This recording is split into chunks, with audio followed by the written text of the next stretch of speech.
Students, welcome to this second video on the solid state.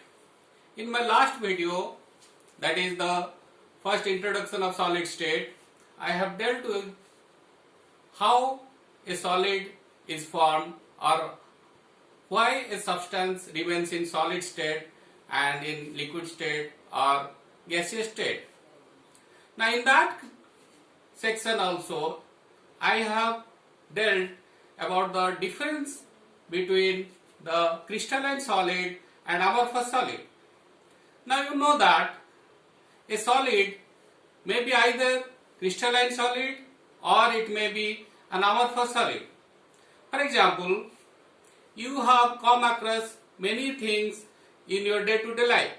Some of them are crystalline solid and some of them are amorphous solid. For example, sodium chloride, that is the common salt you are using, that is a crystalline solid. Similarly, the ice which you use daily, that is a crystalline solid. Sugar, that is also a crystalline solid. But rubber is an amorphous solid. Glass is an amorphous solid. So, the solids that we are using in day-to-day life are either crystalline solid or amorphous solid. So let us first see what is the difference between a crystalline solid and an amorphous solid. Now the difference between crystalline solids and amorphous solids are of following. First thing is that crystalline solids have long range order and amorphous solids have short range order. So what is a long range order? I have already discussed in my last video. If the order or arrangement of the constituents are prevalent over a very long range, then that is called long range order. And if the arrangement is prevalent up to a very short distance, then it is called short range order. The second point is crystalline solids are anisotropic in nature, whereas amorphous solids are isotropic in nature. I will explain to later on in this video what is the meaning of the term anisotropic and what is isotropic. Third point is that crystalline solids have sharp melting point. That means they melt at a particular temperature. But amorphous solids have no sharp melting point. They melt over a range of temperature.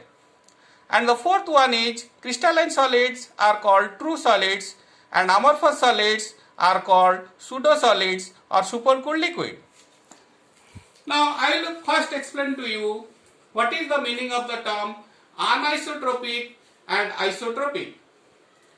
Take for example refractive index. You have already learnt about refractive index in your class 10 and 11 class. Refractive index is the ratio of speed of light in vacuum and speed of light in a given medium. Now if you measure the refractive index of a crystalline substance, then that may be different in different angle, because in the different angle or different direction the light will encounter with different number of atoms. As you know that number of atoms are fixed.